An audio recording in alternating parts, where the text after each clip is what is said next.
Think of that powerful memory. Make it the happiest you can remember. It feels like no time has passed and loads of time has passed.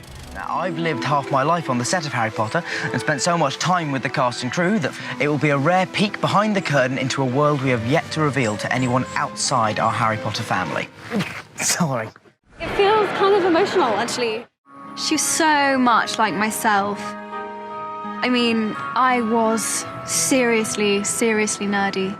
And I was very kind of insecure like she was. I was quite a tomboy. I wasn't super popular or anything, so I basically was her, to be fair. Sort of physically, we've all sort of changed a lot. That doesn't really describe me at all, really. Especially the tall part. I'm ginger, that's the main thing. I would certainly be going, yeah. Draco Malfoy. He starts off as the ultimate sort of slimy head git, if you will, and he slowly, very slowly, matures to the sixth film where he realises that he wants more than just a sort of two-dimensional relationship with Harry. He wants to get involved, so to speak. Enjoy the ride back to London. They're all Voldemort fans. I wasn't expecting that. You realise what they're asking you to do is extraordinary, and then I took it a bit more seriously. My sister has children who are then around 10, 11, 12, and I said, Martha, I don't know about this Voldemort. What? You're being asked to play Voldemort? You've got to do it! One of the highlights of my part was when I had to pretend to be Hermione, pretending to be Bellatrix. I don't like to be kept waiting. I've still got the teeth, actually. I'll put them in if you want. Our mantra for the crew was, let's make something timeless. Let's make something that when people are watching this 15, 20 years from now, it feels as if it might have been made yesterday.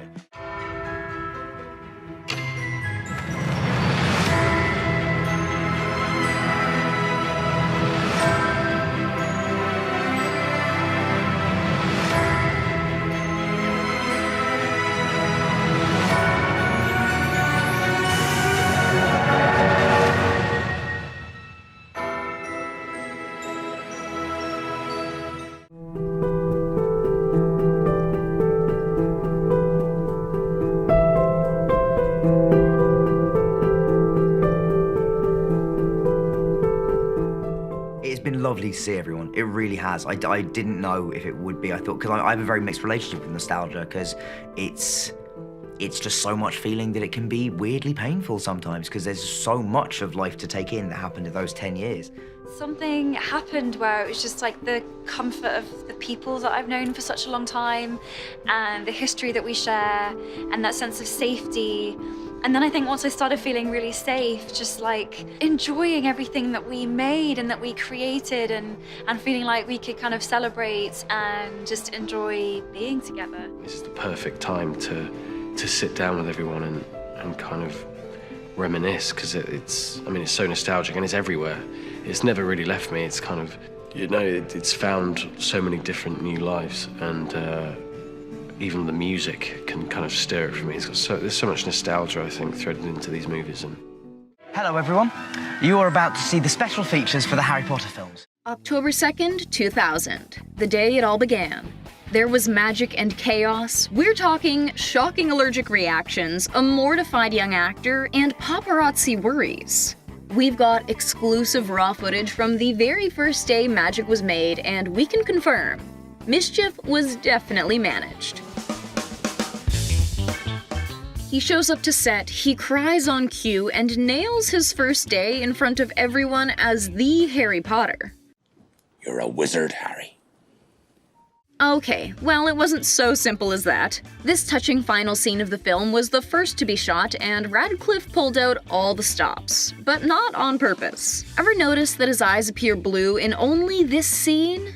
The crying wasn't because of his skills. Radcliffe was just having a really rough allergic reaction to the contacts to change his eye color. At least it worked for the shot. We're not allowed to do magic away from Hogwarts. You know that. He was a young actor in a new major role. Making odd choices was a given, but the shades on set? Well, this one was new, but hey, let the actor do what he needs to do, right?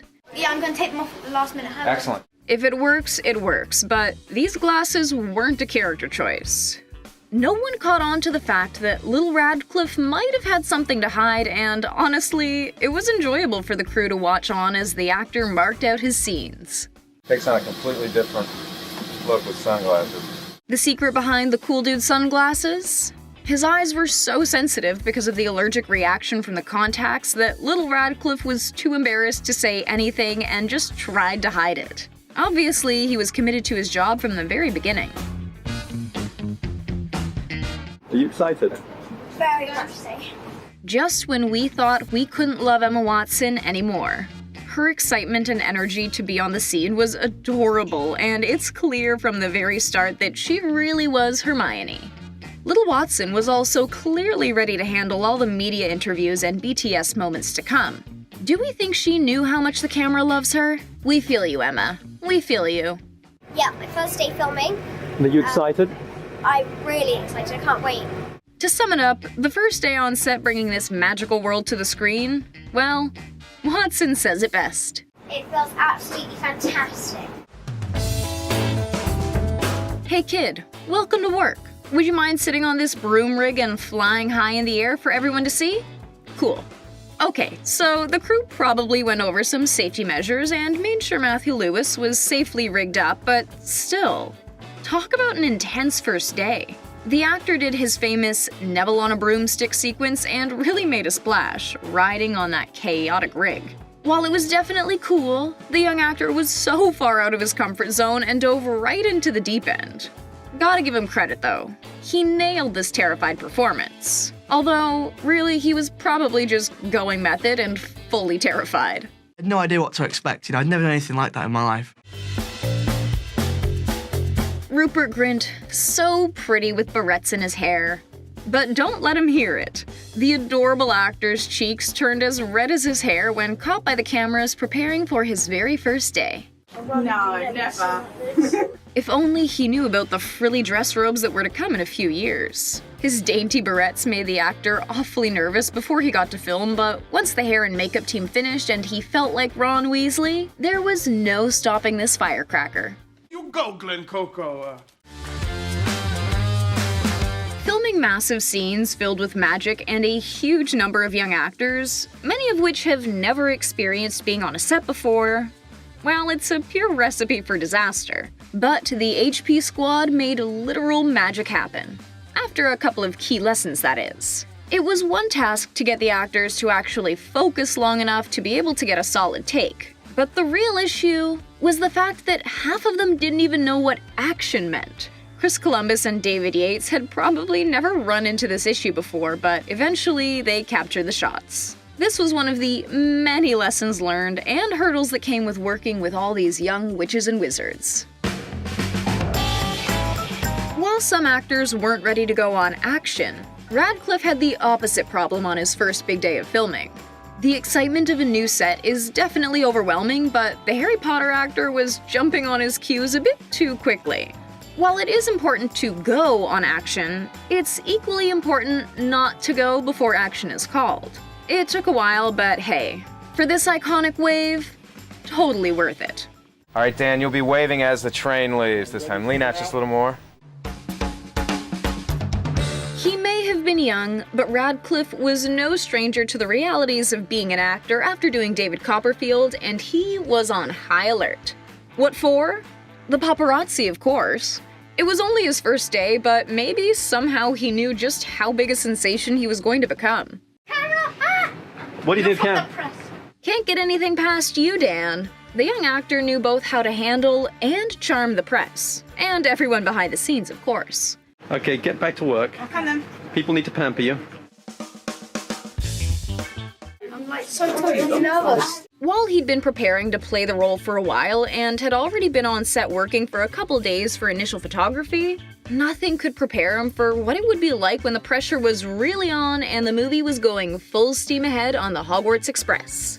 Quite literally. Oh my god, I'm so nervous. Fair play, Dan. We would be too, but luckily, he had a whole lot of support behind him and a team ready to make magic. Clearly, the boy who lived does well under pressure. These number 1. From the outset, the Harry Potter team was determined to stay as true to the books as they could, but obviously some changes had to be made. What with Radcliffe's eyes watering with contacts in, and Emma Watson's inability to speak clearly.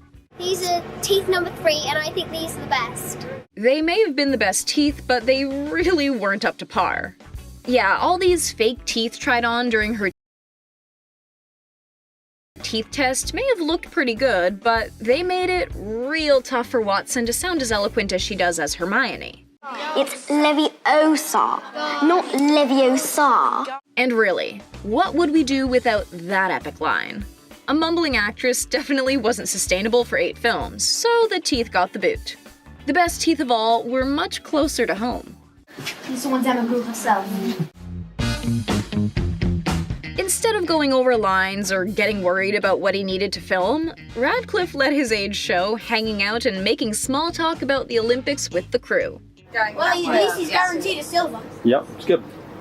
Calm, cool, and collected, all while charming and getting to know the people that would become like his family and watch him grow up. I didn't really expect to get emotional, even though it was kind of 10 years of my life. She only had one scene, but that didn't stop the actress from totally reveling in all the magic. At just 9 years old, little Bonnie didn't understand what a set was, but she knew how to stand and be adorable for the cameras, and hey, it worked. We wouldn't know it, but the littlest Weasley was totally overwhelmed and nervous. And not just because she was in the company of her future wizard husband. We're totally jealous of the fact that in her very first job on set, she got to hang out with the Dame Julie Walters. Acting royalty much? Being on set is a lot less intimidating with an acting legend there to take you under their wing. Especially one this feisty. Do you want a bit of malarkey? A room full of smiling young actors. Is there anything better? For Chris Columbus, it probably would have been this same room full of young actors, but actually focused instead of just grinning ear to ear in awe. What did he expect though, really? The group scenes were as hectic as you'd imagine, all while being perfectly adorable. As for the Golden Trio, well, they weren't getting stellar grades just yet, since they hardly could get through a scene without laughing or just getting too distracted.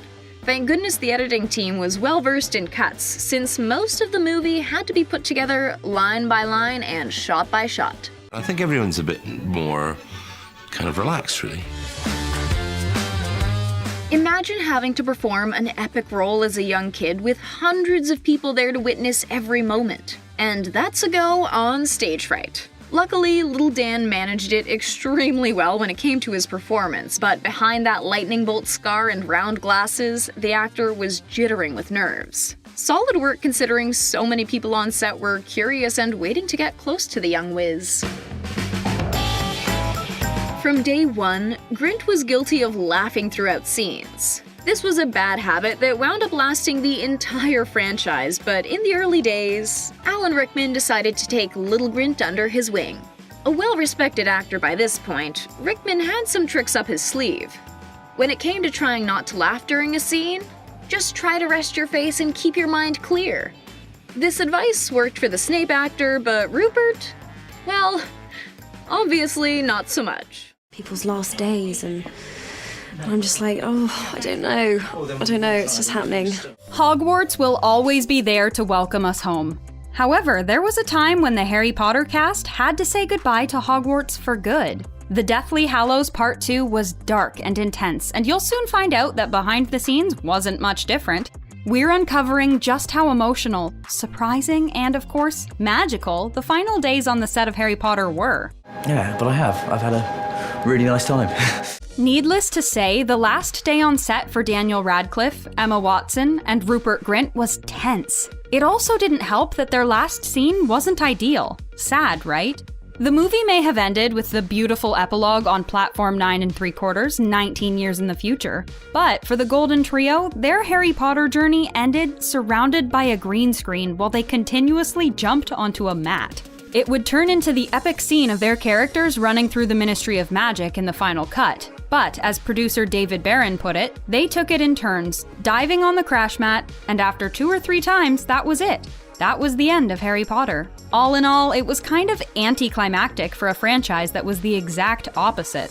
When cut was called for the final time, the 3 of them broke down into tears. It's not surprising that Daniel called the whole ordeal bizarre. I was so upset on the last day. I really was. After they wrapped, the 3 leads were brought to a screen where they watched an extremely emotional video that production had put together. There were laughs, hugs, and some more tears. But the real heart-wrenching moment was when Dan gave this emotional goodbye speech. I love this place. This has been my life.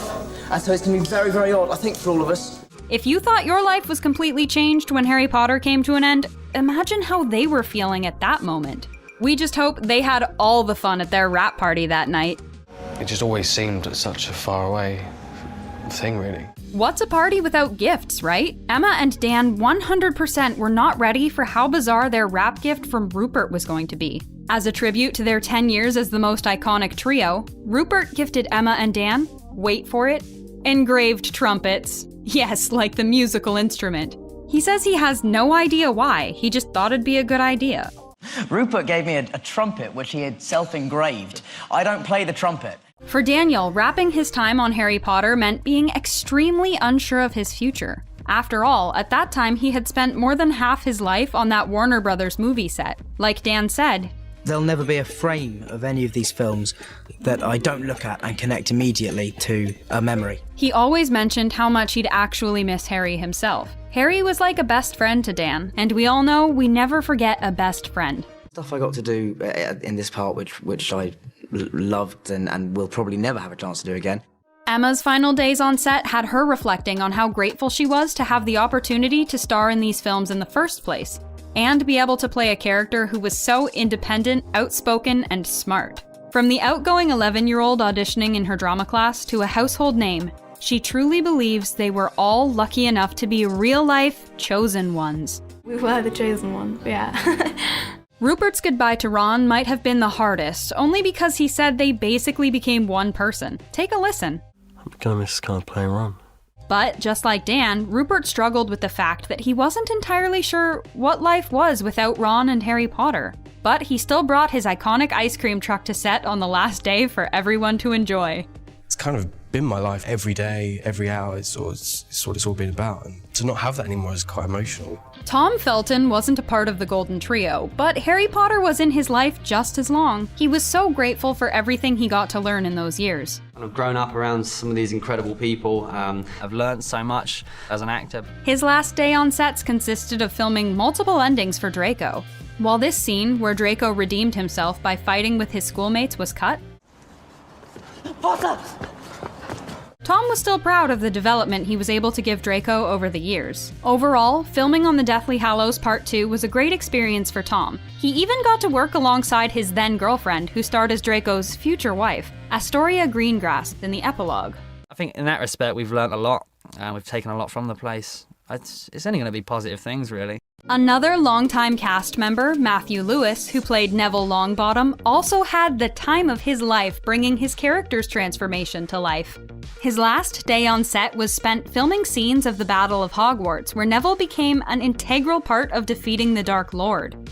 From an 11-year-old who lost his toad to an adult who slayed Nagini with the Sword of Gryffindor, he definitely got some of the best development. The last 10 years, that evolution of a character has been incredible. However, we were shocked to find out that Neville's scene with Voldemort was the first time Matthew had ever spoken to Ralph Fiennes, even though they'd both starred in the franchise for years. That is Alan and David Thewlis' last day on Harry Potter. If you need proof that Alan Rickman was wildly different from Professor Snape, here it is. On his last day on set, he spent hours in his trailer drinking tea and talking to the younger cast members about what they were planning to do with their careers. Specifically, Matthew Lewis, who had been scared of him for a decade, but had finally worked up the nerve to speak with him.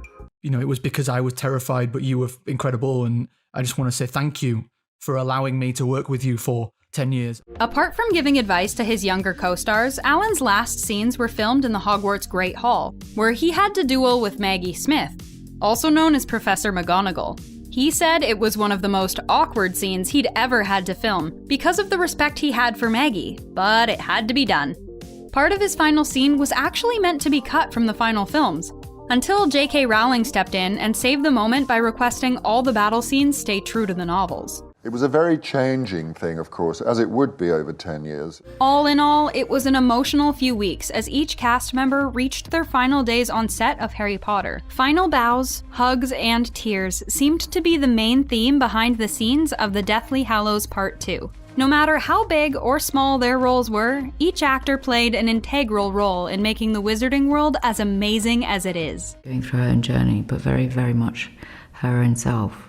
The truth is, after a decade of spending almost every day together, the cast and crew became one big family. They celebrated birthdays and holidays together. There was never a day on set that went by where they didn't make lasting memories with one another. I am still very much in touch with everyone that I worked with. The final battle was the last scene a lot of the cast filmed, and was even where this iconic cast photo was taken. But just listen to the cast explain how eerie it was to be filming on the set of a destroyed Hogwarts, with rubble and body limbs scattered everywhere. Yeah, no, it's quite sad seeing it all smashed up, because we've kind of grown up here, so... The crew even ran into some problems when they were destroying the Hogwarts set in preparation for the scenes. The set caught on fire and cost the studio thousands of dollars. Talk about going out with a bang. While filming the epilogue, the studio went through a lot to make sure no paparazzi caught sight of the cast with their aged makeup. They had stand-ins acting as Dan, Emma, and Rupert, who led the public to an entirely different place to where they were filming on location. Oh my god. That's really funny. While it's been over a decade since the cast spent their final days on set, they're still showing their love for the franchise in a lot of ways. All the proof you need is in the cast fangirling over the wizarding world at Universal Studios here, or one peek at Tom Felton's TikTok. At the end of the day, the cast is just like us, people who fell in love with a story about the boy who lived. Yeah, I mean, definitely there's emotions. It's those movies were our childhood. We grew up on those sets, so it has incredible meaning to all of us, I think. And mysterious thing, time. When in doubt, I find retracing my steps to be a wise place to begin. We've all got both light and dark.